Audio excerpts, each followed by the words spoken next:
एक प्यार का नगमा है, मौजों की रवानी है।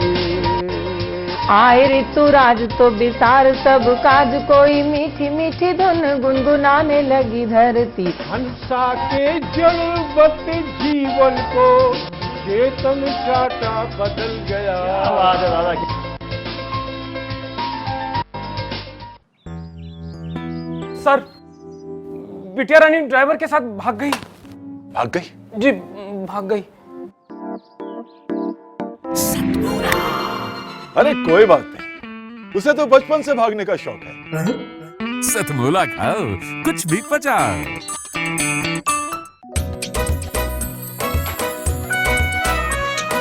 हर पल मस्ती और रंगीन विद सतमोला नमकीन, इससे बेटर है नथिंग। सतमोला नमकीन डिफरेंट टेस्ट है बेमिसाल, पनीर भुजिया भी कमाल, इसके टेस्ट के सब शौकीन। हाँ सतमोला नमकीन, सतमोला स्वीट्स एंड नमकीन, इससे बेटर है नथिंग।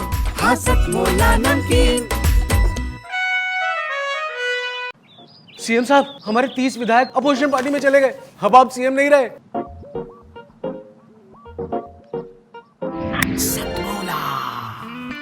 तो अब नया सीएम कौन बन रहा है? Tell me. सतमोला खाओ, कुछ भी पचाओ। जितना जी में आए खाओ, बस खाते ही खाते जाओ।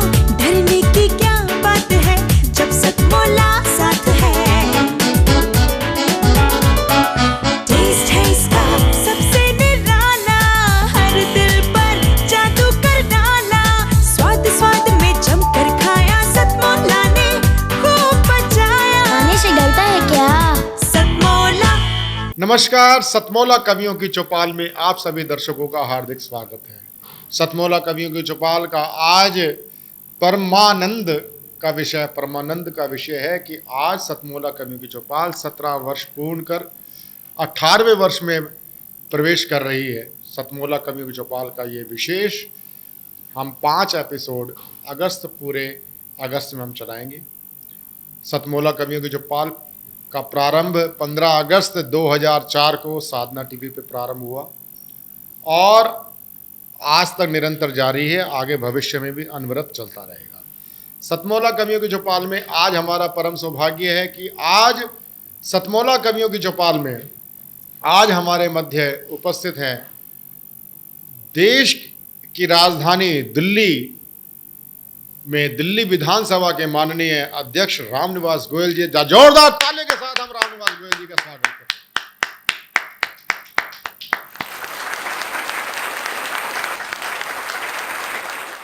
सतमोला कवियों की चौपाल का ये प्यारा सा छोटा सा प्रांगण,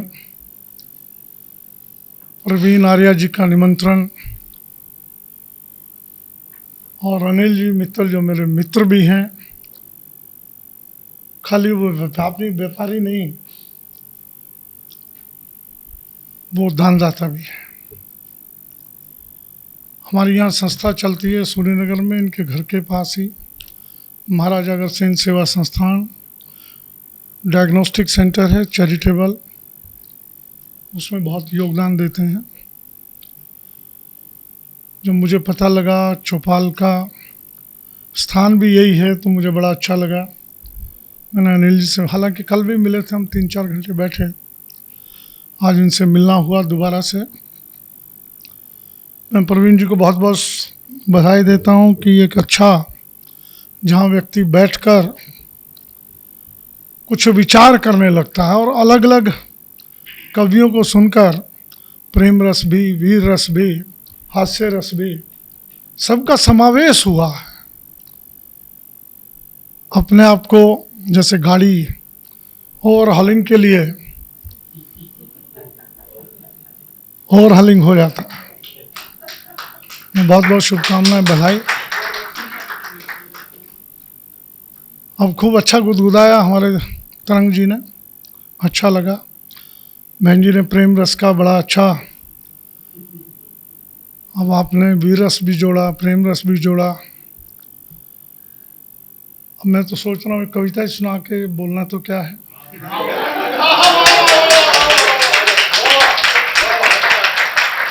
साहित्य जो है वो किसी भी समाज की, किसी भी राष्ट्र की आत्मा होता है। जहाँ साहित्य मर जाता है वो राष्ट्र भी मर जाता है, ये गांठ से बांध लीजिए। वो समाज जिंदा नहीं रहता। साहित्य से मेरा तात्पर्य जो है चाटुकारिता से नहीं है, सच्चाई को लिखना, आईना दिखाना, जिसका भी जिक्र भी हुआ, वो साहित्य है। आप मैथिली शरण गुप्त को ले लीजिए, दिनकर जी को ले लीजिए, जयशंकर प्रसाद जी को ले लीजिए, हरिश्चंद्र जी को ले लीजिए, किसी को भी उठा लीजिए। मैं निराला जी को मैंने बहुत पढ़ा है, मैं भी प्रेम रस और वीर रस का बहुत दीवाना रहा हूँ, बहुत कविताएं लिखी। तो ये सारी चीज़ें जो आज के कवि और पुरानी पीढ़ी के कवियों में बुरा नहीं मानिएगा, बहुत अंतर आ गया, बहुत अंतर है। और ये सारी चीज़ें जो हैं कई बार बड़ी दुखदाई होती हैं, बड़ी पीड़ा, उन साहित्य प्रेमियों को बहुत पीड़ा पहुंचाती। शर्मा जी का जो हमारे हास्य कवि अभी पिछले वर्ष कोरोना काल जब समाप्त हुआ, थोड़ा हल्का हुआ, उनका फ़ोन आया, रामनिवास जी हम कवियों की बात आर्थिक दृष्टि से ठीक नहीं है, कुछ कवियों की कवि सम्मेलन नहीं, उनका एक विधानसभा में कवि सम्मेलन रखवा दीजिए। मैंने कहा स्वागत है, रखिए, अच्छी बात है, कुछ राशि देनी पड़ेगी। मैंने बताइए क्या क्या देने, वो जिक्र नहीं मैं कर रहा। उन्होंने अच्छे कवि बुलाए, एक कवि सम्मेलन हुआ, विधानसभा के अंदर हुआ, और जो राशि उन्होंने कहा वो हमने दी।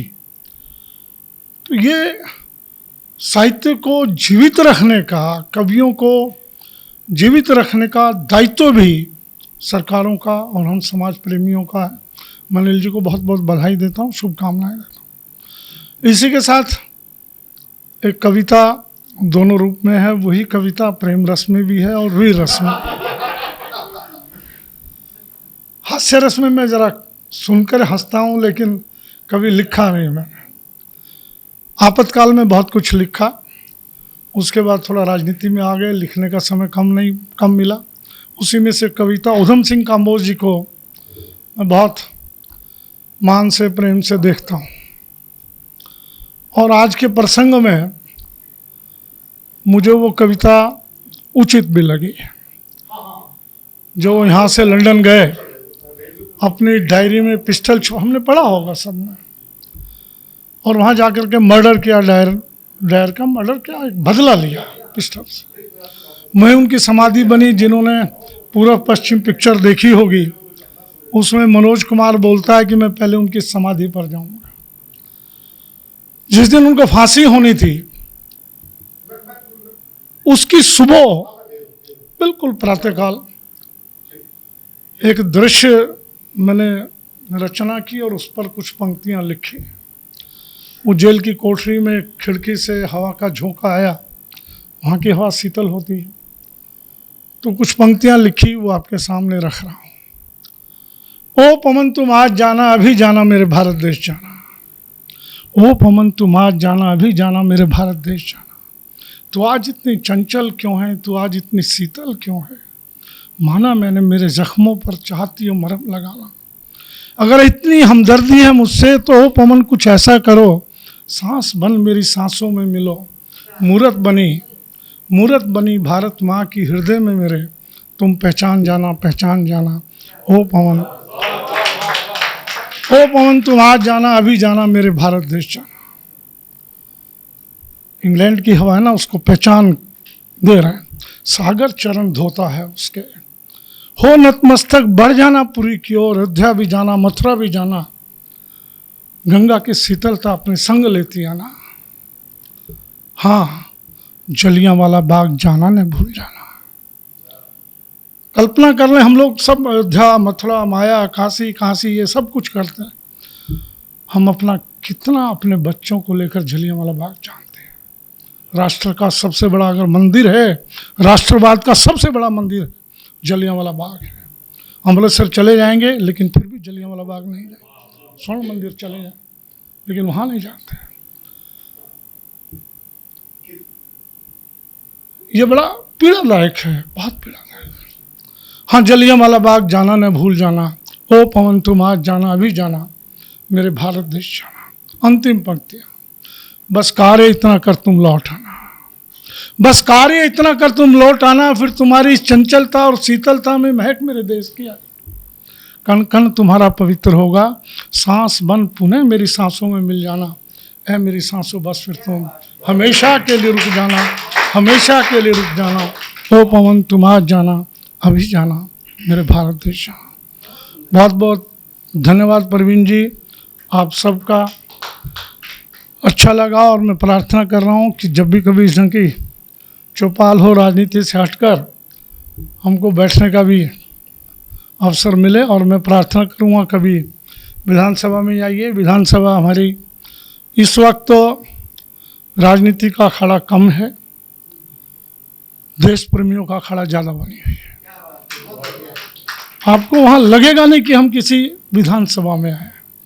वहाँ जब एंटर करेंगे भगत सिंह, सुखदेव, राजगुरु का आपको हाफ स्टैचू वहाँ तीनों के लगे। दिल्ली एक ऐसी विधानसभा है पहली, और उस विधानसभा का इतिहास भी बहुत गौरवशाली है।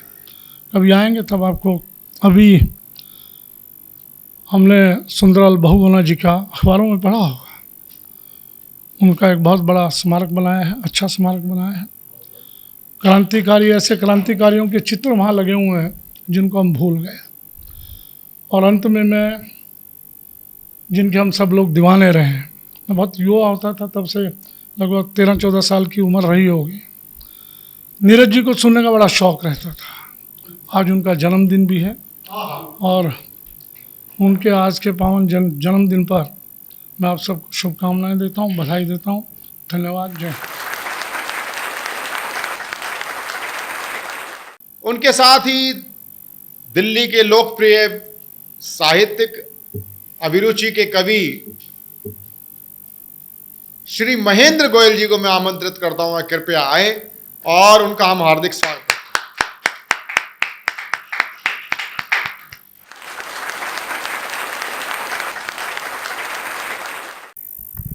पहले तो आप सभी को मैं हाथ जोड़कर प्रणाम करता हूं।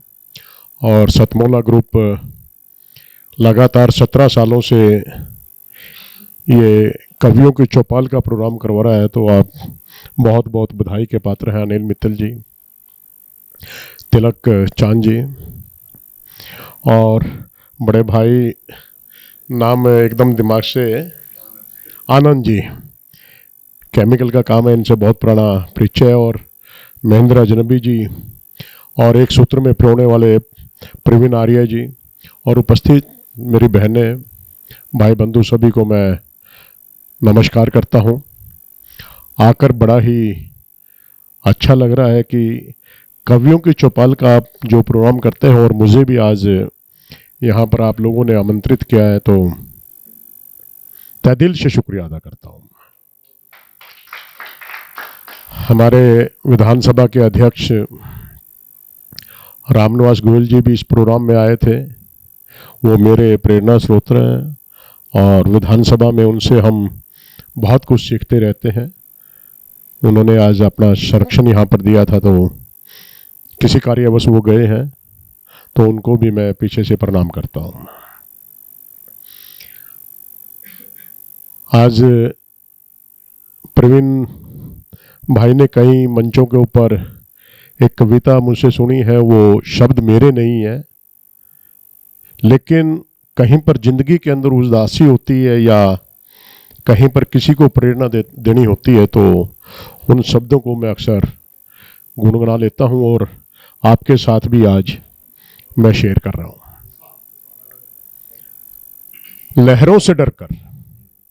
लहरों से डरकर नौका पार नहीं होती, और कोशिश करने वालों की नन्ही सी चींटी जब दाना लेकर चलती है, चढ़ती दीवारों पर 100 बार फिसलती है। चढ़कर गिरना गिरकर चढ़ना ना अखरता है, आखिर उसकी मेहनत बेकार नहीं होती, और कोशिश करने वालों की सतमोला ग्रुप का भी मैं जो इतिहास देखता हूँ, इन्होंने बहुत अच्छे से मेहनत की है। और आज तो मैं कह रहा हूँ कि लोगों को रोटी खानी होती है तो पचानी होती है तो कहते हैं भाई सतमोला की गोली लेना।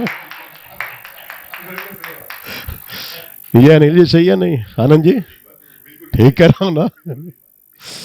क्योंकि ये जमीन से जुड़े हुए हैं व्यक्ति, और जो व्यक्ति जमीन से जुड़ा हुआ होता है, और मुझे ऐसा लग रहा है कि जितने भी चेहरे मेरी आंखों के सामने हैं ये सभी के सभी जमीन से ही जुड़े हुए हैं।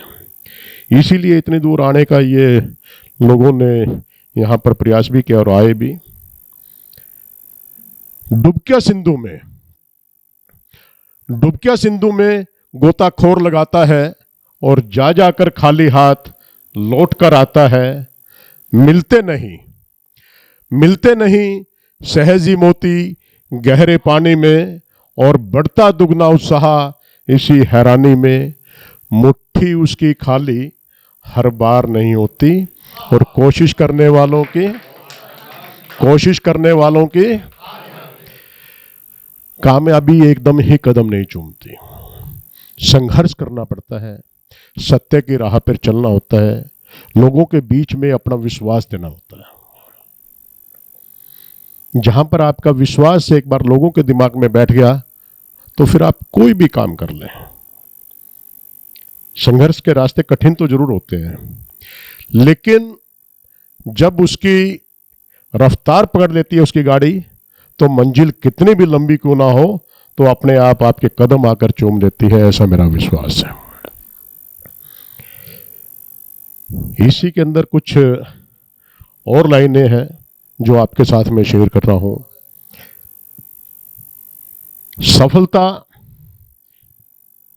असफलता एक चुनौती है। असफलता एक चुनौती है, इसे स्वीकार करें। क्या कमी रह गई देखें और विचार करें, और जब तक न सफल हो नींद चैन को त्यागो तुम। संघर्ष का मैदान छोड़कर मत भागो तुम। आखिर यूं ही जय जयकार नहीं होती, और कोशिश करने वालों की सफलता एकदम नहीं मिलती। बहुत सी असफलताएं व्यक्ति को डिगाती भी हैं, लेकिन जो व्यक्ति अपने दृढ़ निश्चय के साथ में चलता रहता है तो निश्चित ही उसको सफलता मिलती है। ये मैं आप लोगों के बीच में कहना चाहता था। और अभी कोरोना महामारी के दौरान मैंने बहुत कुछ देखा। बहुत से अपने भी खोए हैं, बहुत से अनजान भी खोए हैं, लेकिन दुख तो बराबर का है। क्योंकि जब किसी की चीख पुकार को सुनते हैं तो बहुत दर्द होता है, लेकिन उम्र के तजुर्बे बहुत होते हैं। आज मैं भी 59 साल का होने के लिए जा रहा हूँ, तो यहाँ तक आते आते आदमी अपने अनुभवों से बहुत कुछ सीखता है। तो प्रवीण जी से बात हो रही थी, उस समय में हम कहीं पर कुछ समय बच जाता था। ये भी लाइनें कहीं पे महेंद्र अजनबी की हैं, कहीं पर किसी की हैं, कहीं पे किसी की है, जोड़ने का प्रयास किया था। मैंने जमाने को रंग बदलते देखा है, और उम्र के साथ जीने का ढंग बदलते देखा है। क्योंकि जैसे जैसे व्यक्ति की उम्र होती जाती है, कभी महेंद्र अजनबी जी जवान थे, उनकी बातें सुनते थे तो बड़ा अच्छा लगता था। और खास तौर पर वो व्यक्ति जो अपने आप का मजाक बनाकर दूसरों को हंसाने की कोशिश करता है, मैं सैल्यूट करता हूं। जिन शब्दों का आपने अपने लिए प्रयोग किया था, यह हर किसी का जिगरा नहीं होता। अपने आप का मजाक बनवाने के लिए एक जिगरे की जरूरत होती है। तो मैं सभी से आग्रह करूंगा कि आप भी किसी के चेहरे पर हंसी लाने के लिए आप अपना थोड़ी देर भी मजाक यदि बनवा लें तो बहुत अच्छा रहेगा। मैंने जमाने को रंग बदलते देखा है, उम्र के साथ जीने का ढंग बदलते देखा है। जब कभी वो चलते थे तो होता था शेर से चलने का एहसास। जब कभी वो चलते थे तो होता था शेर से चलने का एहसास। मगर उन्हें भी पांव उठाने के लिए किसी सहारे को तरसते देखा। मगर उन्हें भी पांव उठाने के लिए किसी सहारे को तरसते हुए देखा है। जिनकी आंखों की चमक से, जिनकी आंखों की चमक से सहम जाते थे लोग, जिनकी आंखों की चमक से सहम जाते थे लोग, उन्हीं आंखों को बरसात की तरह बहते हुए देखा है। उन्हीं आंखों को बरसात की तरह बहते हुए देखा। ये अक्सर होता है या नहीं होता है? ये जीवन की सच्चाई है। लोगों की नजर को देख के लोग इशारा समझ जाते थे, लेकिन उन्हीं नजरों से उम्र के किसी पड़ाव के ऊपर उनसे नजरें चुराना आदमी बेहतर समझ लेता है। और वो फिर क्या करता है? फुट फुट कर होता है, अरे मैंने अपनी उम्र के अंदर ये किया, मैंने ये किया, मैंने ये किया। और आज नजरों से नजर मिलते हुए भी नहीं बन पाती है, तो उसकी आंखें जर्जर बरसती हैं उस बरसात की तरह। तो ये भाव थे मेरे इसमें। जिनके हाथों के इशारे से, जिनके हाथों के इशारे से टूट जाते थे पत्थर, और उन्हीं हाथों को पत्ते की तरह कांपते हुए देखा है। उन्हीं हाथों को पत्ते की तरह कांपते हुए देखा है। आपने अपनी जिंदगी के अंदर बहुत कुछ देखा होगा।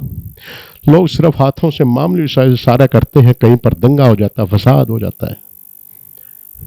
लेकिन आप अपने हाथों से ऐसा काम करें कि लोगों को जोड़ने का काम करें, किसी को तोड़ने का काम ना करें। ये मेरा भाव है इसके अंदर। अपने आज पर इतना ना इतराओ मेरे दोस्तों, अपने आज पर इतना ना इतराओ मेरे दोस्तों। वक्त के हाथों अच्छे अच्छों को मजबूर हुए देखा है। वक्त के हाथों अच्छे अच्छों को मजबूर हुए देखा है। कर सको तो बांट सको तो किसी को खुशियां बांटो, बांट सको तो किसी को खुशियां बांटो। यूं दुख देते हुए तो हजारों को देखा है, यूं दुख देते हुए तो हजारों को देखा है। तो कहने का भाव यही है कि हम जिंदगी के अंदर अच्छे काम करें। बहुत से अनजाने के अंदर गलत भी काम हो जाते हैं, लेकिन उनके ऊपर यदि आपसे अनजाने में कोई गलत काम हो गया तो उसके ऊपर आप पश्चाताप भी करें। यदि आप पश्चाताप कर लेते हैं तो जिंदगी के अंदर सुधार आ जाता है, अच्छे कार्य फिर से करने होते हैं। मैं फिर एक कहना चाहूँगा कि आप कोई अच्छा काम करो या ना करो, आप अपनी जिंदगी के अंदर कोई अच्छा काम करो या ना करो, आप सिर्फ अच्छे बन जाओ, अच्छे काम तो अपने आप ही होते चले जाएंगे। तो आप लोगों के बीच में मैं यहाँ पर आया, बहुत बड़ी बड़ी हस्तियाँ बैठी हैं। मैं पुनः सभी से दिल से आप लोगों का आभार व्यक्त करता हूँ और सतमोला ग्रुप के लिए यही दुआ करता हूँ कि आप आज भी इज्जत से आपका नाम लिया जाता है। अदरवाइज मैं बहुत कम किसी भी प्राइवेट या किसी भी व्यक्ति के विशेष के मैं जाया नहीं करता, लेकिन कहीं पर अच्छा नाम मुझे मिलता है, वो किसी भी पार्टी से कोई संबंध रखता हो, मेरे ऊपर इस बात का कोई असर नहीं होता। मैं उस व्यक्ति को चूज करता हूं जो अच्छा व्यक्ति होता है। तो उसे अच्छे व्यक्ति के अंदर आप मेरी लिस्ट के अंदर भी है। तो मैं अनिल मित्तल जी का तहे दिल से शुक्रिया अदा करता हूं और पूरे ग्रुप का तहे दिल से शुक्रिया अदा करता हूं। संरक्षक श्री अनिल कुमार मित्तल जी सतमोला के चेयरमैन आज हमारे बीच में हैं और पहली बार हम सतमोला कैंपस में ये शूट कर रहे हैं और आज हमारे बीच में अपना आशीर्वाद देने के लिए हमारे बीच में, मैं उनका भी हार्दिक स्वागत करता हूं। सतमोला कवियों की चौपाल के मुख्य सलाहकार श्री तिलक चांदना जी भी हमारे बीच में हैं, प्रसिद्ध व्यवसायी हैं, मैं उनका भी हार्दिक अभिनंदन करता हूं।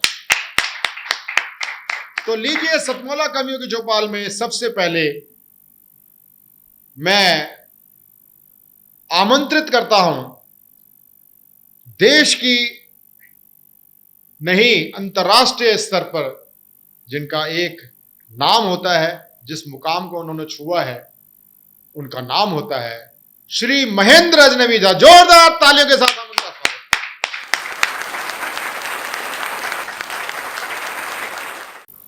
मैं सतमोला कवियों की चौपाल से पिछले कम से कम भी नहीं तो जब से ये शुरू हुई है तभी से जुड़ा हुआ हूँ, और प्रवीण भाई से मेरी इतनी पुरानी मित्रता है, उनकी मित्रता के नाते मैं जब भी उनका आदेश मिलता है चला आता हूँ आपके बीच में। आप सभी को प्रणाम करता हूँ, और जितने मेरे यहाँ पर बुजुर्ग बैठे हैं उन्हें भी विशेष प्रणाम करता हूँ, और आप सबसे निवेदन करता हूँ मेरे स्वागत में पहली बार जोरदार तालियां बजाइए। तालियां इसलिए बजवा रहा हूँ क्योंकि बाद में भरोसा नहीं है। एक दो छोटी छोटी कविताएं आपको सुनाऊंगा, पसंद आएंगी ठीक है, नहीं तो 3-4 और सुनाऊंगा। हमारे तुरंत जी बैठे हैं, हास्य के बहुत अच्छे कवि हैं। मैं भैया ये हाँ ये चीज़ें बंद कर दो बस, थोड़ी 5 मिनट, मैं ज़्यादा समय नहीं लूँगा। मैं आदरणीय का जानता हूँ कितना कीमती समय आज उन्होंने यहाँ पर निकाला है, हम लोगों के बीच में आए, हम सबको आशीर्वाद दिया, बहुत अच्छा लगा। 2 पंक्तियाँ मैं पहले कोरोना को, ये जैसी बीमारी जिससे हम लोग पिछले 1.5 साल से जूझ रहे हैं, हम लोग जिस बीमारी से त्रस्त हैं, 2 पंक्तियाँ मैं कोरोना को लानत देते हुए पढ़ना चाहता हूँ। उसको किसी को लानत देते हैं तो उसको कहते हैं कसीदा पढ़ना।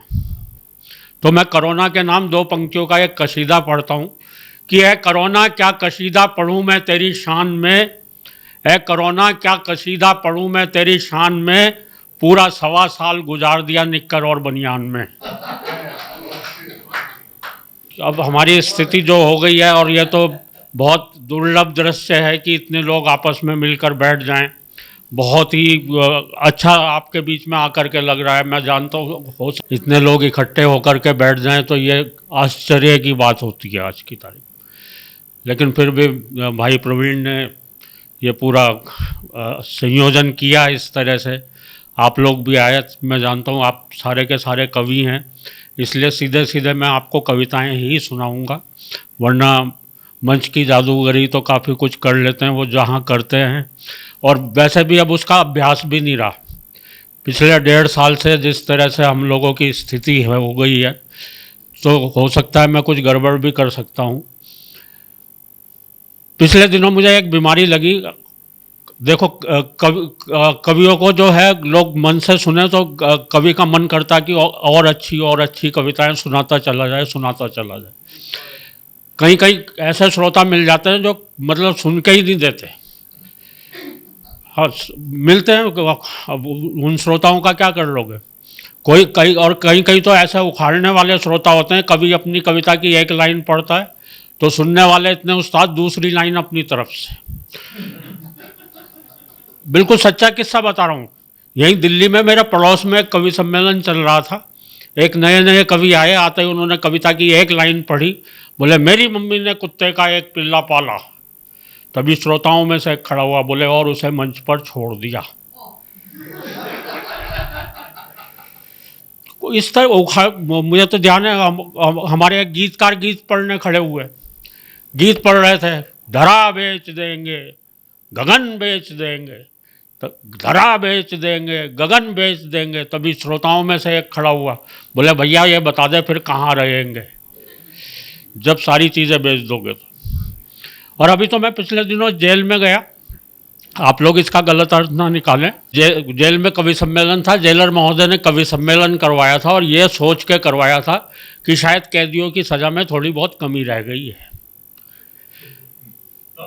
हाँ, बोले इसलिए इन सबको कविताएं सुनवाई जाएं। अच्छा, नीचे सारे कैदी बैठे हुए थे, एक कवि आए वीर रस के थे, बड़ी जोर से चीखते हुए बोले आदमी यूं हालातों में जकड़ा ना जाता, आदमी यूं हालातों में जकड़ा ना जाता। नीचे एक चोर कैदी बैठा हुआ था, बोला भैया कुत्ते की पूंछ न दबती तो मैं पकड़ा ना जाता। तो हमें तो इस तरह से भी कविताएं पढ़नी पड़ती हैं। लेकिन कहीं कहीं ऐसे श्रोता भी मिलते हैं, भाई साहब सुन के ही नहीं देते। अच्छा, कवि जो है बहुत भावुक होता है, बहुत कोमल हृदय होता है, उसे कोई ठीक से नहीं सुने उसे बुरा लगता है, अच्छा सुने भी नहीं साथ में हूट भी कर दे भाई साहब, मतलब उसके दिल पे असर पड़ सकता है, उसके दिमाग पे असर पड़ सकता है। ऐसा मैं इसलिए बता रहा हूँ, एक जगह मेरे साथ ऐसा हुआ।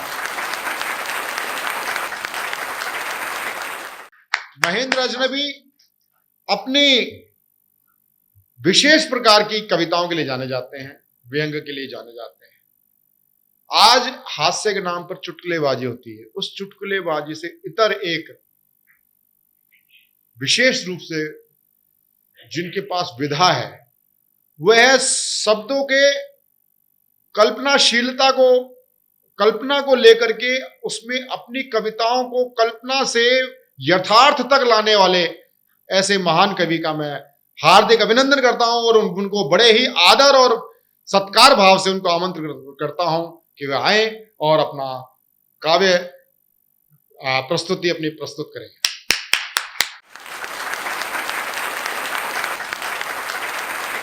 बीबी के भैया तू मुझे कब तक सताएगा, यहाँ से कब तू जाएगा। मेरी बीवी के भैया तू मुझे कब तक सताएगा, यहाँ से कब तू जाएगा। मैं जितना भी कमाता हूँ उसे तू चाट जाता है। कभी बर्गर, कभी पिज़्ज़ा, कभी तू चाट खाता है। मेरे सिर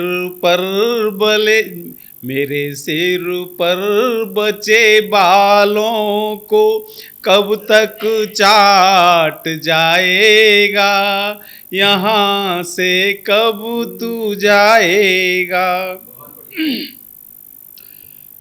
जो घर में दूध आता है गटागट तू ही पीता है। जो घर में दूध आता है गटागट तू ही पीता है। मिले ना जूस मौसमी का तू करता फजीता है। मेरा तू खून पी पी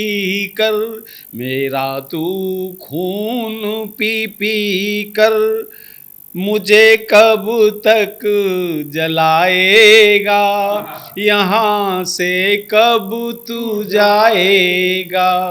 मेरी बीबी के भैया तू मुझे कब तक रुलाएगा, यहाँ से कब तू जाएगा। मैं जो कपड़े सिलाता हूँ पहन कर फाड़ देता है। मैं जो कपड़े सिलाता हूँ पहन कर फाड़ देता है। कहूँ कुछ तो मुझे बीवी के आगे झाड़ देता है। मुझे बर्बाद करने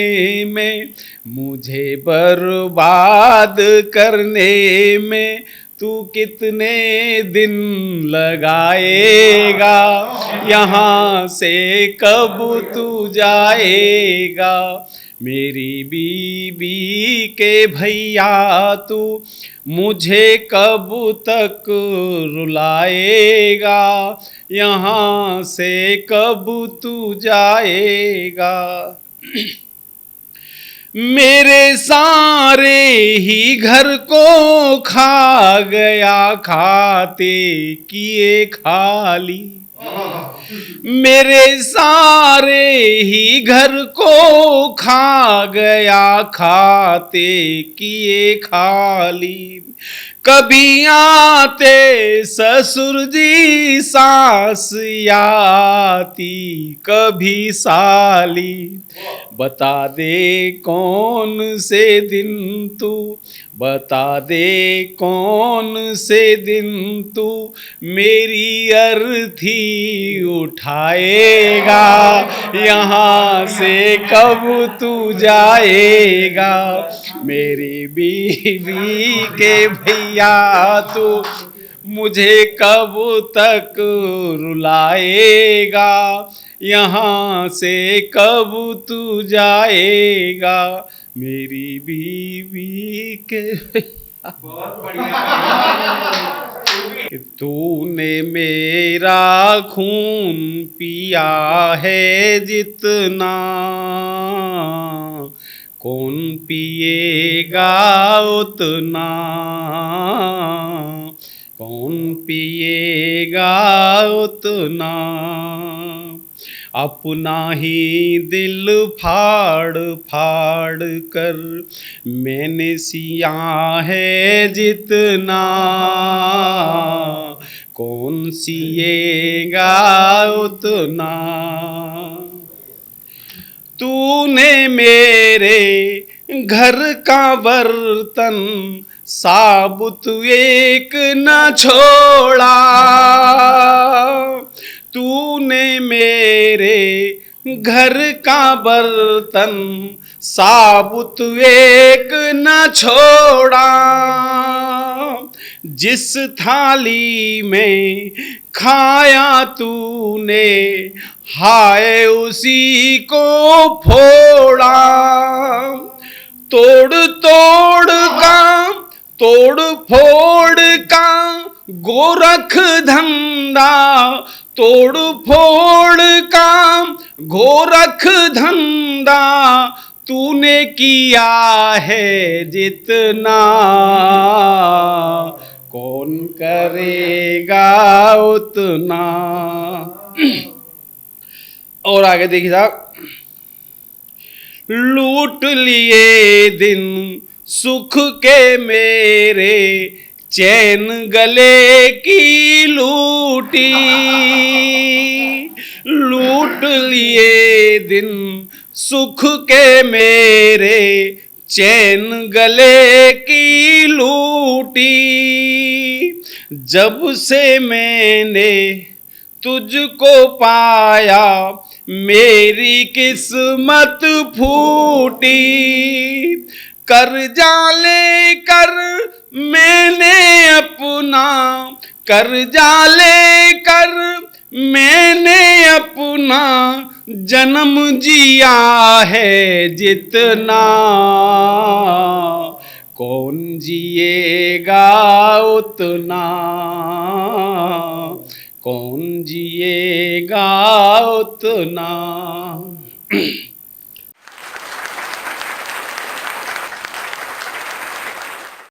अब जिनकी बारी है इस विशेष काव्य महोत्सव सतमौला कवि चौपाल के 18वें वर्ष में प्रवेश करने पर, उनका नाम होता है, रिश्ते में तो हमारी बुआ होती हैं, उनका नाम होता है डॉक्टर रमा सिंह।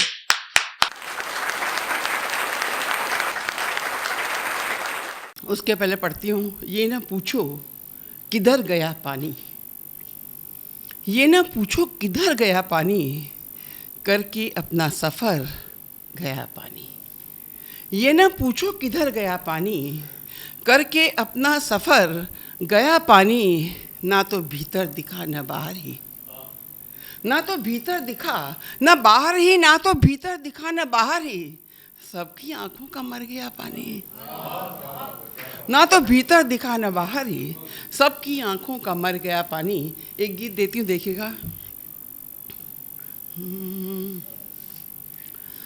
हर तरफ अलगाव ही अलगाव दिखता, हर तरफ अलगाव ही अलगाव दिखता, हर तरफ अलगाव ही अलगाव दिखता, अब वो पहले जैसे अपने घर नहीं है, हर तरफ अलगाव ही अलगाव दिखता। बंद देखिएगा। अब नहीं वो द्वार देहरिया की आंगन, ना कलाई में खनकते चूड़ी कंगन। अब नहीं वो द्वार देहरिया की आंगन, ना कलाई में खनकते चूड़ी कंगन। ना रही वो नानी दादी की कहानी, खो गई कंप्यूटरों में जिंदगानी। हर तरफ बस आग का ठहराव दिखता, हर तरफ बस आग का ठहराव दिखता। पेड़ है पर पंछियों के स्वर नहीं है, हर तरफ अलगाव ही अलगाव दिखता। अब दूसरा बंद देखिएगा। खिड़कियों से कैसे कोई चांद निकले। एक हमारा समय था, ये मोबाइल वगैरह कुछ भी नहीं था, तो उस समय यही होता था कि भाई वो खिड़कियां थोड़ी खुली और थोड़ा दिख जाए एक चेहरा, तो लगता था बहुत कुछ मिल गया। अब वो समय नहीं है। खिड़कियों से कैसे कोई चांद निकले, पड़ गए उन पर नए पर्दे पहले। छटपटाती मछलियों सी जिंदगी ने, छटपटाती मछलियों सी जिंदगी ने, ख्वाब आँखों में सजाए हैं सुनहले। प्यार के नाजुक बदन पर घाव दिखता, प्यार के नाजुक बदन पर घाव दिखता। सांत्वना देती वो आँखें तर नहीं है, हर तरफ अलगाव ही अलगाव दिखता। तीसरा बंद देती हूँ। जिंदगी के होठ फिर नीले पड़े हैं, जिंदगी के होठ फिर नीले पड़े हैं। दर्द की आँखों में आंसू ही जड़े हैं, जिंदगी के होठ फिर नीले पड़े हैं। दर्द की आँखों में बस आंसू जड़े हैं। आती जाती सांस भी ये पूछती है, आती जाती सांस भी ये पूछती है। आदमी ही आदमी से क्यों लड़े हैं, आती जाती सांस फिर ये पूछती है। आदमी ही आदमी से क्यों लड़े हैं। छोटी छोटी बात पर अलगाव दिखता, छोटी छोटी बात पर अलगाव दिखता। जोड़ने को कोई भी तत्पर नहीं है, छोटी छोटी बात पर अलगाव दिखता। जोड़ने को कोई भी तत्पर नहीं है, हर तरफ और अंतिम बंद देती हूँ, देखिएगा। आइए सद्भाव के हम बीज बोएं। सब लोग सब कह देते हैं पर ये नहीं बताते होना क्या चाहिए।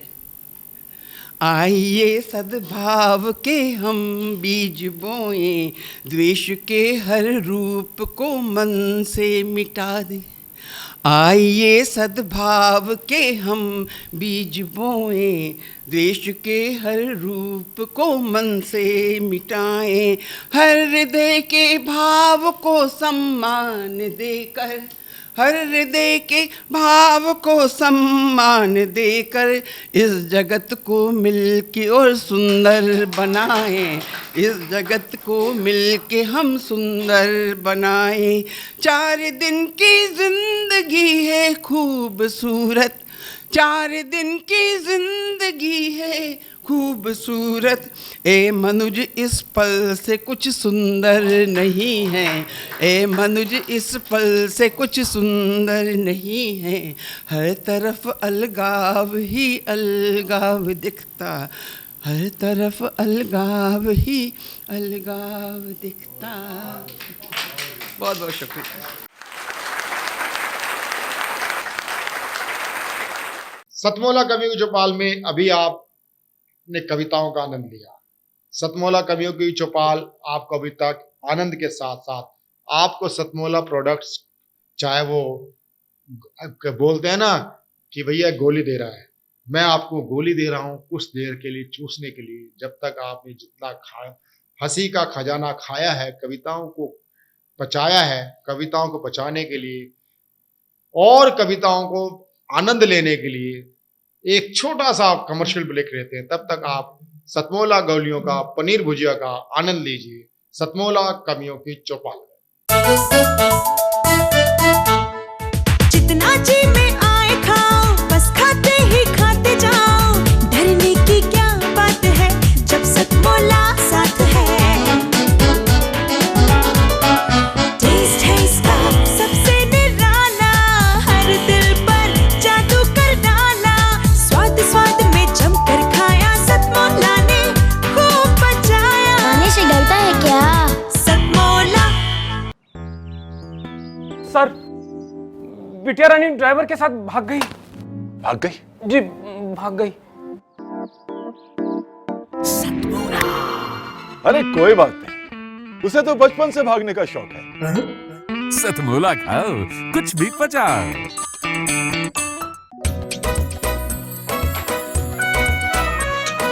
हर पल मस्ती और रंगीन विद सतमोला नमकीन, इससे बेटर है नथिंग। सतमोला नमकीन डिफरेंट टेस्ट है बेमिसाल, पनीर भुजिया भी कमाल।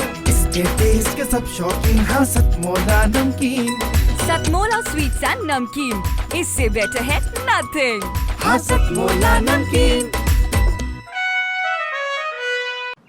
सीएम साहब, हमारे 30 विधायक अपोजिशन पार्टी में चले गए। अब आप सीएम नहीं रहे।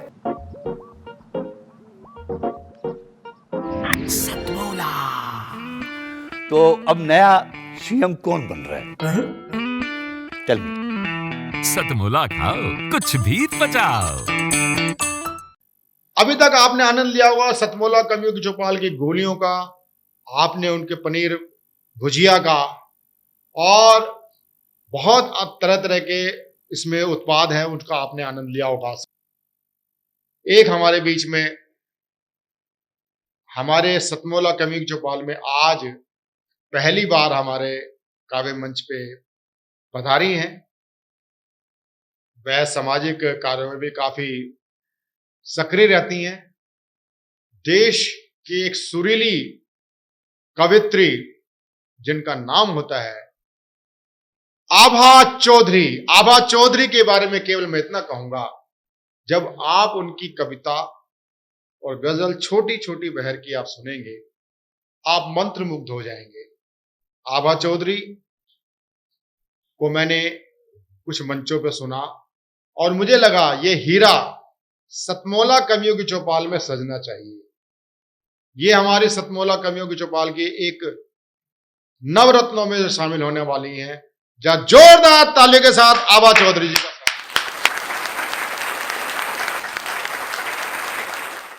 अंगारों के पार चले हम, दिल में लेकर प्यार चले हम।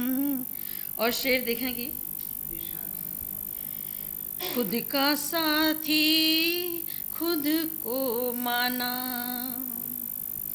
खुद का साथी खुद को माना, खुद का साथी खुद को माना। खुद होकर तैयार चले हम, खुद होकर तैयार चले हम। अंगारों के पार चले हम, दिल में लेकर प्यार चले हम। आंसू खुशी के या हों गम के, आंसू खुशी के या हों गम के, आंसू खुशी के या हों गम के, सबकी लेकर धार चले हम, सबकी लेकर धार चले हम। शुक्रिया। अंगारों के पार चले हम, दिल में लेकर प्यार चले हम। और एक आखिरी शेर देखिए इसका। जिसकी सूरत दिल में उतरी, जिसकी सूरत दिल में उतरी, जिसकी सूरत दिल में उतरी, उसका कर दीदार चले हम, उसका कर दीदार चले हम, अंगारों के पार चले हम, दिल में लेकर प्यार चले हम, दिल में लेकर प्यार चले हम।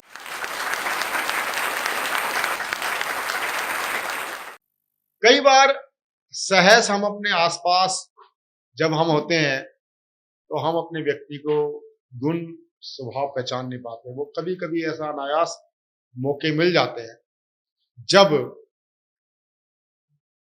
ऐसे अवसर होते हैं, या तो शादी उत्सव होते हैं, जन्मोत्सव होते हैं, तो ऐसे अवसर पर ये कला निखर के आती है। तो ऐसे सामने मेरे पुत्र वधू, मेरे अनुज सरीखे पंकज प्रजापति जी की धर्म पत्नी सरिता प्रजापति को मैं आमंत्रित करना चाहूंगा कि वे आए, एक सुंदर से गीत के साथ अपनी प्रस्तुति रखें। निश्चित तौर पर आपको अच्छा लगेगा, आप भरपूर आशीर्वाद दें। सरिता प्रजापति।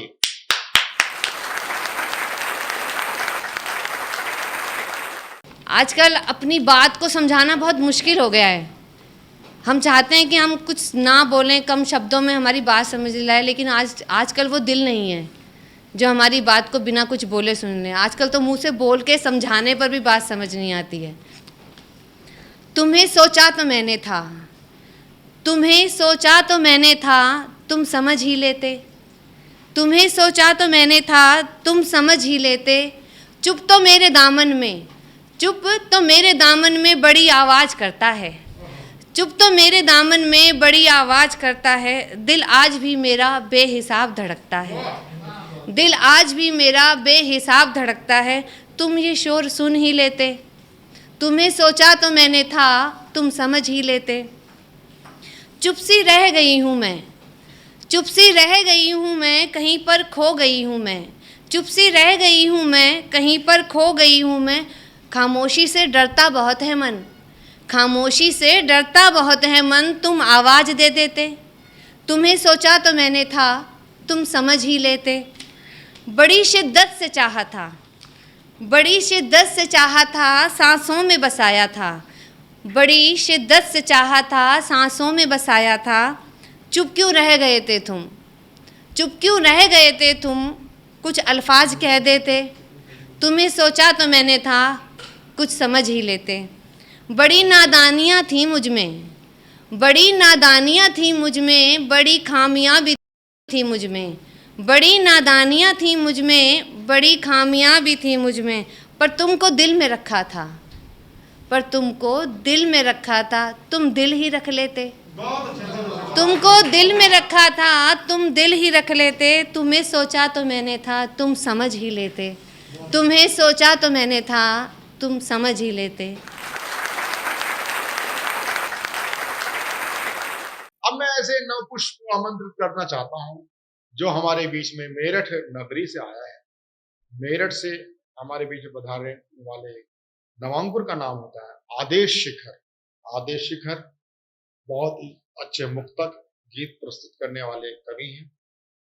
बेशक वो नवांकुर के रूप में आए हैं, लेकिन शीघ्र मेरा उनको शुभाशीर्वाद है, वो एक प्रतिष्ठित कवि के रूप में अगली बार आएंगे हमारे बीच में। आदेश शिखर।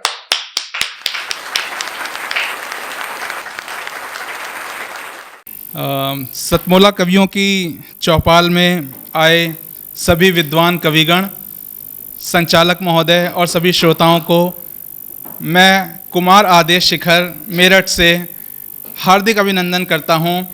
और सावन के इस महीने में जो कि प्रेम और प्रेयसी के लिए ही महत्व नहीं रखता, बल्कि बहन भाई के लिए भी महत्व रखता है, क्योंकि इसमें रक्षाबंधन होता है। तो वहीं से मैं शुरुआत करता हूँ। जिन 4 पंक्तियों ने मुझे पहचान दी मेरठ में, मैं वो आपके सामने रख रहा हूँ। मैं तुलसी हूँ तेरे आंगन की, मैं शोभा बढ़ाऊंगी।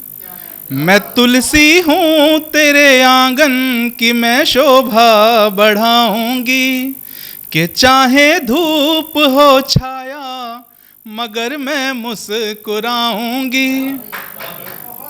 बहनें कुछ नहीं कहती हैं, बहुत कुछ सह जाती हैं। कि चाहे धूप हो छाया मगर मैं मुस्कुराऊंगी। कि भूलोगे मुझे कैसे जरा भैया बता दो ना।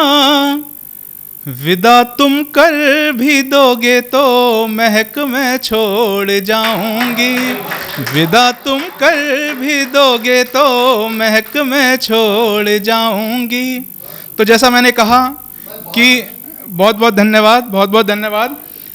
जैसा मैंने कहा कि सावन का महीना है, प्रेम प्रेयसी रक्षाबंधन के अलावा ये अध्यात्म का भी समय है। सबने प्रेम पर बहुत कुछ लिखा, लेकिन एक मन की जो कश्मकश है उसको मैंने देखा वो बहुत कम लिखा गया है। मैंने उसको छूने की कोशिश की है। एक अदना सा कवि आपके सामने है, हो सकता है कहीं गलती हो, लेकिन उस कश्मकश को मैंने समझा मन की, और साथ में मैं उसमें लास्ट में मैंने एक सॉल्यूशन भी दिया है कि उस कश्मकश को कैसे हम सॉल्व कर सकते हैं। जैसा कि हर कोई कहता है कि अपने मन का किसी को राजदार बनाओ, लेकिन वहीं दूसरा मन कहता है कि अगर आज आपने किसी को राजदार बनाया तो वो कल को आप पर हंसेगा। तो आपको मेरी इन पंक्तियों में एक बार वो मन कह रहा है कि किसी को राजदार बना, एक बार कह रहा है कि नहीं मत बना। तो आपको खुद उन पंक्तियों से समझ में आएगा कि क्या कौन सा मन कब क्या कह रहा है। तो इसका शीर्षक है कश्मकश। ये सारे राज कह दे तू ए दिल हमदम बना कोई। ये सारे राज कह दे तू ए दिल हमदम बना कोई। भरोसा कर नहीं लेना यहाँ अपना नहीं कोई।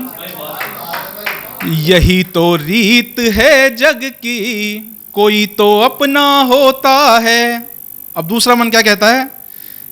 कोई तो, यही तो रीत है जग की, कोई तो अपना होता है। कि आंखें खोल तो प्यारे ये एक सपना सा होता है। अब देखिए, जो मन कहता है कि राजदार बना, वो क्या कहता है, अपना पक्ष कैसे रखता है। किसी हम राज को दिल का अगर तू राज दे देगा, तेरा इन आँखों के अश्कों को जो एक आवाज़ दे देगा। इन आँखों के अश्कों को जो एक आवाज़ दे देगा। तेरा दर्द कम होगा बना हम राज तू कोई। ये सारे राज कह दे तू ए दिल हमदम बना कोई।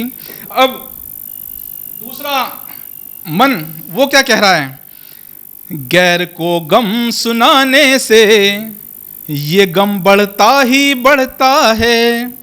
कि मुड़कर देख तो प्यारे वही तुझ पर भी हंसता है। कि मुड़कर देख तो प्यारे वही तुझ पर भी हंसता है। कहीं बाटे से बटता है निगोड़ा दर्द ये कोई। कहीं बाटे से बटता है निगोड़ा दर्द ये कोई। भरोसा कर नहीं लेना यहाँ अपना नहीं कोई। अब दोनों की बातें सुनकर जो एक निष्कर्ष निकालने की कोशिश की है कि क्या सही है, क्या किया जाए, उसका एक निर्देश हल्का सा इस कविता में इनपुट दिया है। भरोसा कर सकता है तू वही बस इसके काबिल है। भरोसा कर सकता है तू वही बस इसके काबिल है। तेरे दुख दर्द में तेरी हर खुशी दुख दर्द में वो ही तो शामिल है। सभी के दिल में ईश्वर है मगर हासिल करे कोई। ये सारे राज कह दे तू, ए दिल हमदम बना कोई। बहुत बहुत धन्यवाद, बहुत बहुत धन्यवाद। तो दोस्तों, अभी हमने बहन भाई के रिश्ता रक्षाबंधन सावन में माना जाता है उस पर बात की, फिर उसके बाद हमने आध्यात्म में बात की। अब प्रेयसी से रिलेटेड 4 पंक्तियां आपके समक्ष रख रहा हूं। जो दरिया पार ना करना था उसको पार कर आया, जो दरिया पार ना करना था उसको पार कर आया। बना था झूठ का सागर, न फिर विश्वास कर पाया। बना था झूठ का सागर, न फिर विश्वास कर पाया। वफा होगी न फिर तुमसे, शिखर ये जानते सब हैं। वफा होगी न फिर उनसे, शिखर ये जानते सब हैं। छुड़ा कर हाथ मैं अपना, छुड़ा कर हाथ मैं अपना, उसे आज़ाद कर आया। छुड़ा कर हाथ मैं अपना, उसे आज़ाद कर आया। जो दरिया पार ना करना था उसको पार कर आया। बहुत बहुत धन्यवाद। नोएडा से हमारे बीच में उपस्थित हैं राहुल मिश्रा। राहुल मिश्रा संजीदा कविता करते हैं और कविता की श्रेणी में भी कह सकते हैं, लेकिन जो बात करते हैं बड़ी सच्चाई के साथ करते हैं। बहुत ही मैं उसको लाड़ दुलार के साथ आमंत्रित करता हूं, राहुल मिश्रा।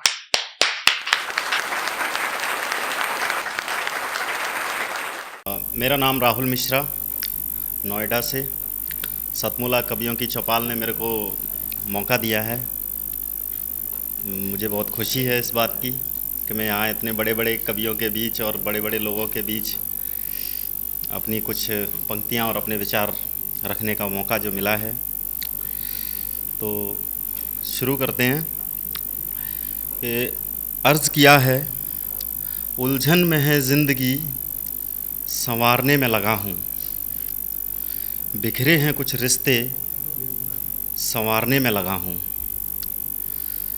इतने टुकड़ों में बटा है, इतने टुकड़ों में बटा हूँ कि समेटने में लगा हूँ।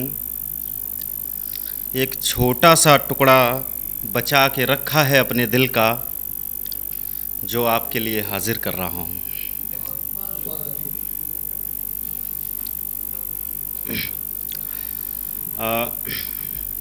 हवाओं का रुख मोड़ दूँ मैं, वह कलमकार बनने में समय लगता है।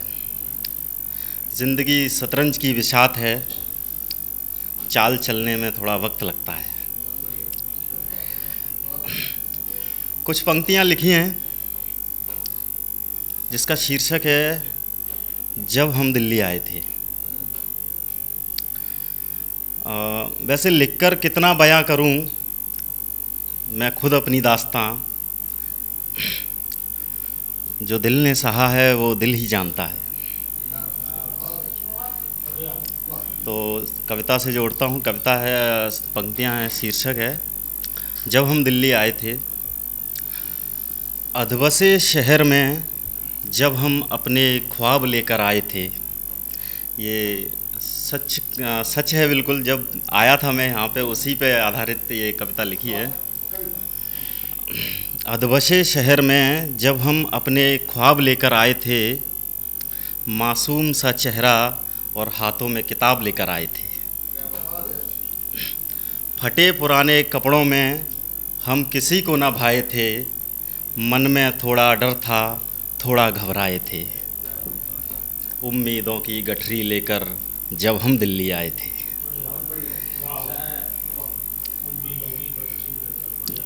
अधवसे शहर में जब हम अपने ख्वाब लेकर आए थे, एक साक्षात्कार हुआ जिसमें पास ही ना हो पाए थे।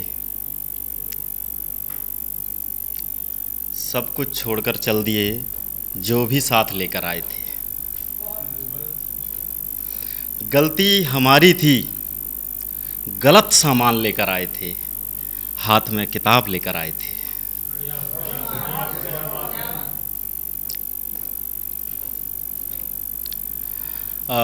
कोरोना काल में जो राशन लोगों को बांटे गए हैं, सेल्फियां ली गई हैं, फ़ोटो ली गए हैं, उसके लिए 4 पंक्तियां लिखी हैं।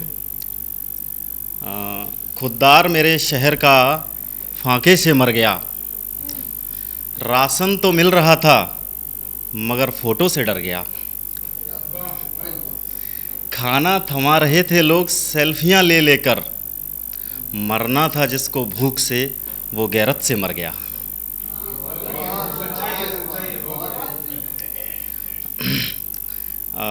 कविता कैसे स्टार्ट की थी, वो एक कविता है। शब्दों का खेल देखना कैसे होता है। क्या शब्दों का जाल बनाना कविता है? क्या बस लोगों का दिल बहलाना कविता है?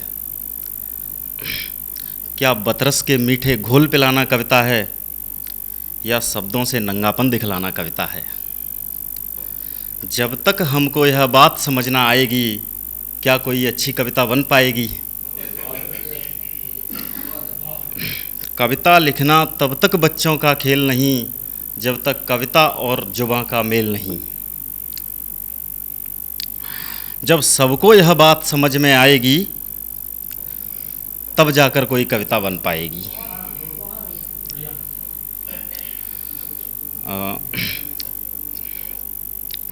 कविता प्रकट कैसे होती है, पैदा कैसे होती है, वो इन पंक्तियों में दिखाया है कि जब कोई घटना दिलों को छूती है, मिसरे की तब अनुभूति होती है। कवि शेरों में सर्वस्व न्यौछावर करता है, उसमें ही जीता उसमें ही मरता है। जब कवि स्वयं उतरकर कविता में आता है, तब जाकर एक मक्ता बन पाता है। जब तक जुबां दिल की बात समझ ना पाएगी, तब तक क्या अच्छी कविता बन पाएगी? जब औरों का दर्द दिलों को छूता है, जब सच्ची बातें सुन कलेजा रोता है, जब बिन बोले सब सुनाई देता है, बिन देखे सब दिखाई देता है। कवि को जब यह बात समझ में आएगी, तब जाकर कोई कविता बन पाएगी।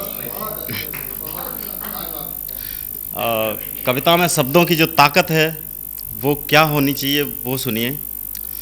प्रकृति का हम मोल दिखा दें शब्दों से, लोगों के दिल को खोल दिखा दें शब्दों से, आपस में उनका मेल दिखा दें शब्दों से, लोगों के डर को दूर भगा दें शब्दों से, तब जो दिल की बात जुबां पर आएगी, सच मानो कविता खुद ही बन जाएगी।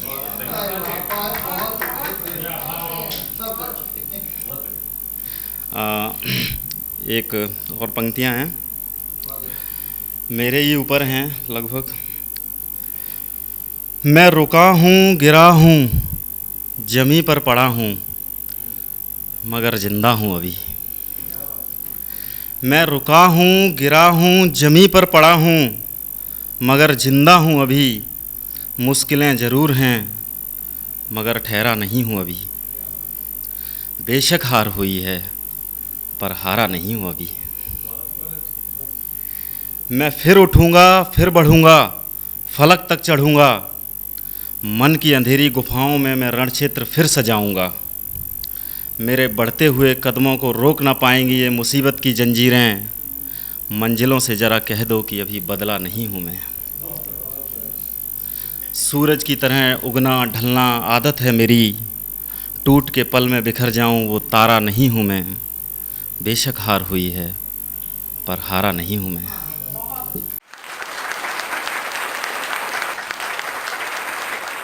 अब मैं आमंत्रित करना चाहता हूं एक ऐसे कवि जो 4-5 साल से निरंतर हमारे काव्य मंच पे आ रहे हैं, सतमोला कवि चौपाल। उनका नाम होता है अरुण साहिबाबादी। जोरदार तालियों के साथ अरुण साहिबाबादी। और एक अब मैं रूमानी गज़ल पढ़ रहा हूँ। मेरे आगे वो अपनी शर्म से पलकें झुकाती थी, मेरे आगे वो अपनी शर्म से पलकें झुकाती थी, मेरे आगे वो अपनी शर्म से पलकें झुकाती थी। हमारे गांव में जब भी कोई बारात आती थी, हमारे गांव में जब भी कोई बारात आती थी, मैं किससे मिल के आया हूँ ये माँ पहचान जाती थी, मैं किससे मिल के आया हूँ ये माँ पहचान जाती थी, कि उसके जिस्म की खुशबू मेरे कपड़ों से आती थी, कि उसके जिस्म की खुशबू मेरे कपड़ों से आती थी। कभी तन्हाई में शीशे के आगे बनती थी दुल्हन, कभी तन्हाई में शीशे के आगे बनती थी दुल्हन, कभी छुप कर मेरी तस्वीर को दूल्हा बनाती थी, उसे अपनी हथेली पर न होने देती थी धुंधला, उसे अपनी हथेली पर न होने देती थी धुंधला, वो मेरे नाम के ऊपर बहुत मेहंदी लगाती थी, वो मेरे नाम के ऊपर बहुत मेहंदी लगाती थी, ज़रा सा फासला भी उसको बेहद दूर लगता था, ज़रा सा फासला भी उसको बेहद दूर लगता था, हमेशा दौड़ कर ही वो मेरी बाहों में आती थी, हमेशा दौड़ कर ही वो मेरी बाहों में आती थी। और ये शेर देखें, बतौर ख़ास पसंद आएगा आपको शायद। कभी रेशम का तकिया रात में उसको नहीं भाया, कभी रेशम का तकिया रात में उसको नहीं भाया, मेरे बाजू के तकिए पर ही उसको नींद आती थी, मेरे बाजू के तकिए पर ही उसको नींद आती थी, मैं उसको छेड़ता रहता था अक्सर इसलिए क्योंकि मैं उसको छेड़ता रहता था अक्सर इसलिए क्योंकि वो बेहद प्यारी लगती थी उसे जब शर्म आती थी, वो बेहद प्यारी लगती थी उसे जब शर्म आती थी, मेरी सूरत मेरी रंगत ये इतने याद थे उसको, मेरी सूरत मेरी रंगत ये इतने याद थे उसको, मेरी तस्वीर वो मुझको बिना देखे बनाती थी, मेरी तस्वीर वो मुझको बिना देखे बनाती थी। सबसे पहले मैं आदरणीय अनिल मित्तल जी का धन्यवाद प्रकट करना चाहता हूं, आदरणीय प्रवीण आर्य जी का धन्यवाद प्रकट करता हूं कि उन्होंने एक इतने सुंदर कार्यक्रम की रचना की जो आज सारे भारत में प्रसिद्ध हो रहा है और इससे नवोदित कवि ये विशेष रूप से लाभान्वित हो रहे हैं। सबसे पहले एक छोटी सी कविता पढ़ रहा हूँ सर, जो है फूल फल का जहान होता है, पंछियों का मकान होता है, राहगीरों की जान होता है, खुश्क धरती की शान होता है, और चूल्हे जलाता है कट कर पेड़ कितना महान होता है। धन्यवाद। पेड़ कितना महान होता है। और एक मुक्तक देखिए। फूल होता है जैसे चमन के लिए, जैसे होती है मूरत भजन के लिए, जैसे होता है सूरज गगन के लिए, तुम भी ऐसे बनो इस वतन के लिए, तुम भी ऐसे बनो इस वतन के लिए। और देखिए इसमें एक मुक्तक और पढ़ा हूँ। इसमें एक शब्द है गौतम। गौतम का अर्थ है गौतम बुद्ध। तो आप गौतम बुद्ध की घटना को ध्यान में रखिएगा और ये मुक्तक सुनिएगा आप जो है। फेरे के वक्त तुमने उठाए थे जो बचन, शादी के बाद उनको भुलाना गुनाह है। फेरे के वक्त तुमने उठाए थे जो बचन, शादी के बाद उनको भुलाना गुनाह है। गौतम तुम्हारा कैसा ही मकसद सही मगर, गौतम तुम्हारा कैसा ही मकसद सही मगर, बीवी को सोता छोड़ के जाना गुनाह है। बीवी को सोता छोड़ के जाना गुनाह है। और देखिए हम अपने माँ बाप को पहचान नहीं पाते हैं, उनके साथ रहते हैं, लेकिन वो क्या अनुभव करते हैं उसका हमें जो है इल्म नहीं हो पाता। ये देखिए, वक्त के साथ चलना ही काफ़ी नहीं, वक्त के आगे भी सोचना चाहिए। अपने माँ बाप को जानने के लिए, अपने माँ बाप को जानने के लिए, बूढ़ा बन कर कभी देखना चाहिए। बूढ़ा बन कर कभी देखना चाहिए। और अब जो है हालात पर पढ़ा हूँ दो क़तात। उसे सदमे दिए थे जिंदगी ने, मगर तोड़ा हमारी बेहिसी ने। उसे सदमे दिए थे जिंदगी ने, मगर तोड़ा हमारी बेहिसी ने।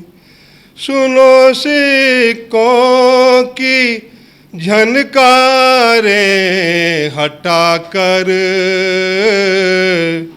सुनो सिक्कों की झनकारें हटाकर, कहा है कुछ किसी की खुद कुशी ने। और देखिए एक मुक्तक और देखिए। पत्थर के पोशाक पहनकर कांटों का एहसास नहीं है, लेकिन फूलों को छूने का सुख भी मेरे पास नहीं है, सुख भी मेरे पास नहीं है। और देखिए एक मुक्तक। ना खिड़की और ना है दर, फिर भी ये लगता है घर, धरती के एक टुकड़े को ही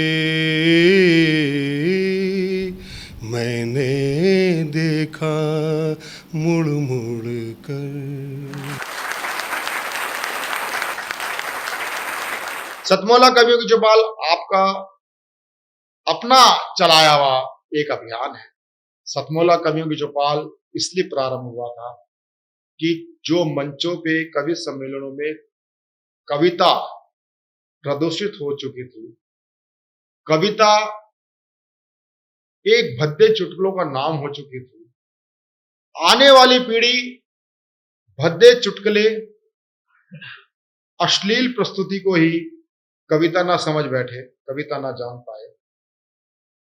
कविता को कविता के रूप में प्रस्तुत करना कोई हमारा आदर्श काम नहीं कर रहे, किंतु केवल इतना हमारा प्रयास जरूर रहता है, कविता कविता रहे, चुटकुला चुटकुला रहे, लाफ्टर लाफ्टर रहे, और कविता को कविता के रूप में जानना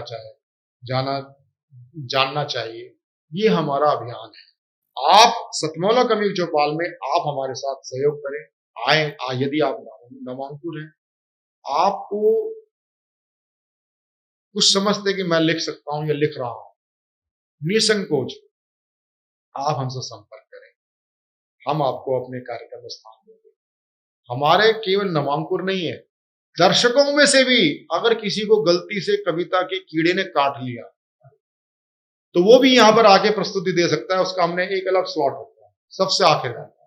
कम से कम वो देख के खुश हो सकता है कि देखो मैं टीवी पे आया हूं, मैं देखो पढ़ रहा हूं। और उसमें एक ये हमारी जिसको बोलते हैं वर्कशॉप भी होती है। सतमोला कवियों की चौपाल केवल कविता का कार्यक्रम का नाम नहीं, एक वर्कशॉप भी। तो सतमोला कवियों की चौपाल से जुड़ने के लिए आप हमारे से निरंतर हमारे साथ जुड़ने के लिए टीवी स्क्रॉल पर चल रहे जो नंबर है 9711182183 पर हमसे संपर्क करें, जुड़ जाइए हमारे साथ आजीवन सहयोगी के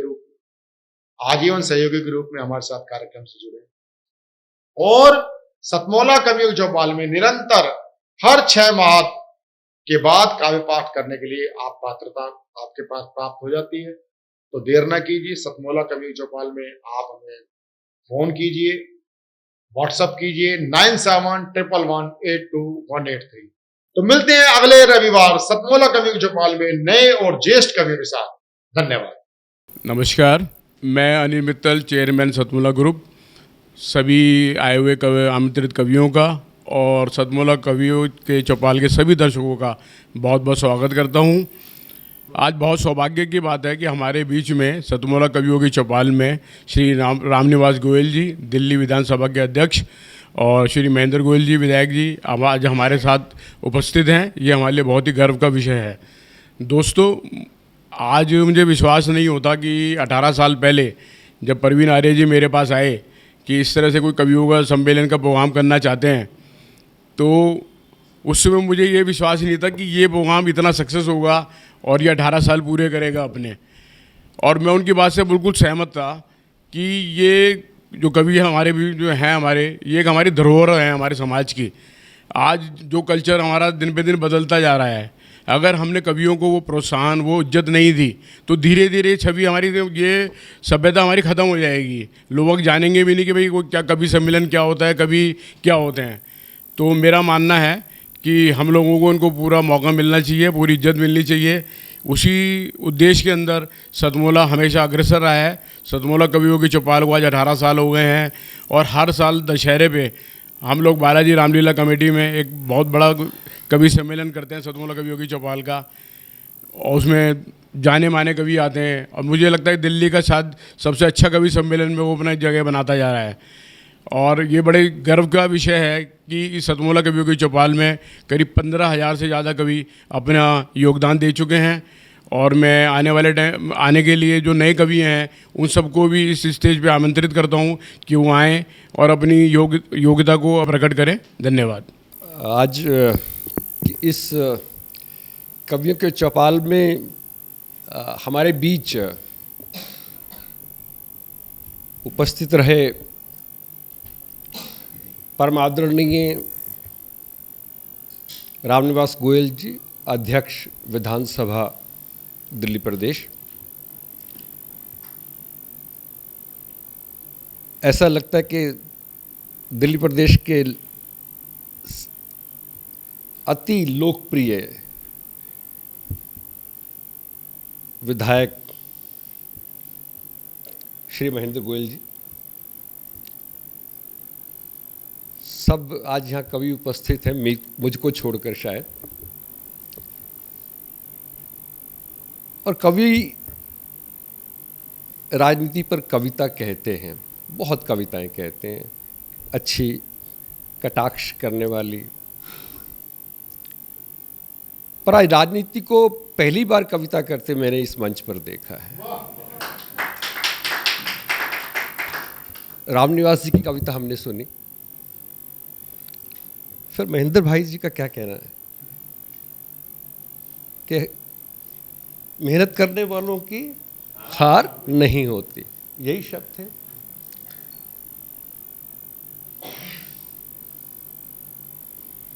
जब ऐसे राजनीतिक भी होंगे जिनका साहित्य से इतना गहरा नाता हो, तो फिर राजनीति दिग्भ्रमित कैसे हो सकती है। मुझे बहुत संतोष है, मुझे बहुत गर्व है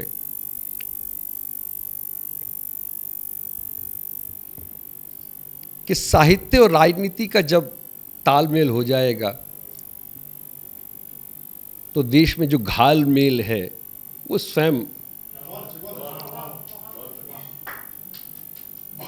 छट जाएगा। मुझे प्रवीण जी का प्रेम मिलता है। मैं कोई कवि नहीं हूँ, अपने परिवार में कविताएं मैं भी लिखता हूँ, पर मैं कोई पब्लिक जो है कोई जनता कवि नहीं हूँ। चार्टर्ड अकाउंटेंट हूँ, और चार्टर्ड अकाउंटेंट का क्या कविता से क्या कहते हैं कि दूर दूर तक नाता नहीं है। पर प्रवीण जी मेरे मित्र हैं, मेरे सहयोगी हैं। हम एक संस्था में सहयोगी के रूप में काम करते हैं। वो मुझे प्रेम देते हैं, मुझे आदर देते हैं और मुझे यदा कदा ऐसी सभाओं में आने का निमंत्रण देते हैं जिसे मैं चाहकर भी कभी ना नहीं कर पाया। आज भी ऐसी ही कुछ उनका निमंत्रण मुझे मिला, मैं आपके बीच में उपस्थित हुआ। कुछ कविताएं मैं नहीं भी सुन सका, मैं थोड़ा देरी से आया था, परंतु मुझे लगा कि अजनबी जी को सुनने के बाद मैंने सब कवियों को सुना, ऐसा मुझे आभास हो रहा है।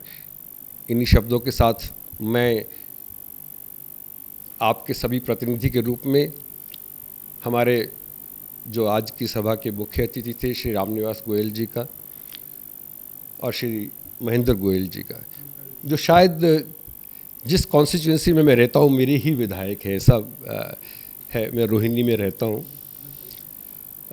मैं आपका अभिनंदन करता हूँ, मैं आपका स्वागत करता हूँ। और आप ऐसे ही हम सब कवियों को आप प्रेरणा स्रोत बनते रहें, बने हैं, बनते रहेंगे, ऐसी आशा करता हूँ। अनिल जी के बारे में आज मेरा पहली बार उनसे संपर्क हुआ है, मिलना हुआ है। प्रवीण जी बहुत तारीफ़ करते हैं आपकी, बहुत तारीफ़ करते हैं। जब ये तारीफ़ करते हैं तो मुझे जेलसी भी होती है।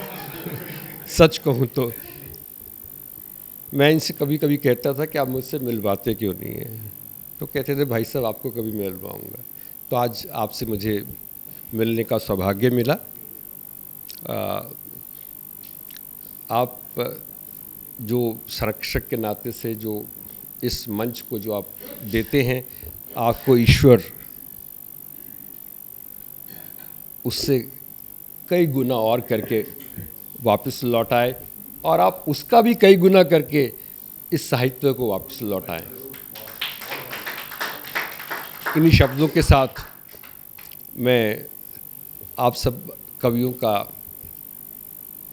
हार्दिक अभिनंदन करता हूं, स्वागत करता हूं और आपको शुभकामनाएं देता हूं कि आप देश को, समाज को जो दे रहे हैं, ऐसे ही समाज को और जैसे कहते हैं दिल मांगे मोर, ऐसा ही और ये विश्वास, ये श्रद्धा, ये प्रेम, ये राष्ट्रभक्ति आप बांटते रहें और हम सबका जो है आप जो है प्रेरणा ऐसी हमें देते रहें।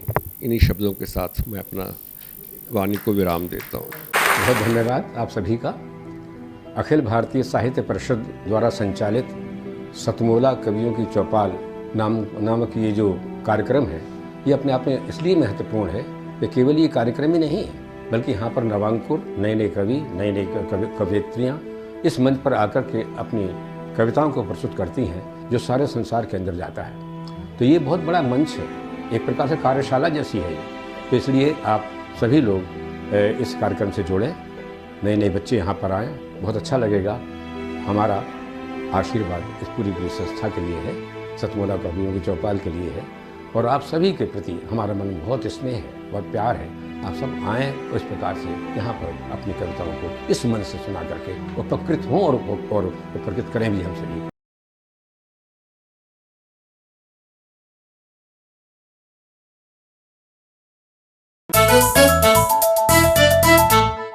जितना जी में आए खाओ, बस खाते ही खाते जाओ। डरने की क्या बात है जब सतमोला साथ है। टेस्ट है इसका सबसे निराला, हर दिल पर जादू कर डाला। स्वाद स्वाद में जमकर खाया, सतमोला ने खूब बचाया। खाने से डरता है क्या? सतमोला। सर, बिटिया रानी ड्राइवर के साथ भाग गई। भाग गई? जी, भाग गई। अरे कोई बात नहीं, उसे तो बचपन से भागने का शौक है। सतमोला खाओ, कुछ भी पचाओ।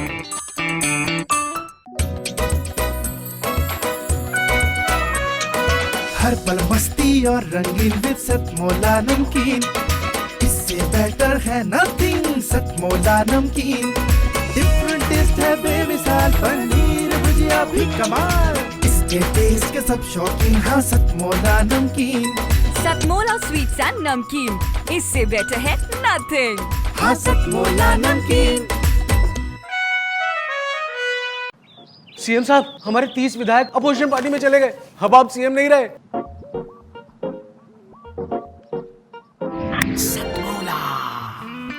तो अब नया सीएम कौन बन रहा है? Tell me. सतमोला खाओ, कुछ भी पचाओ।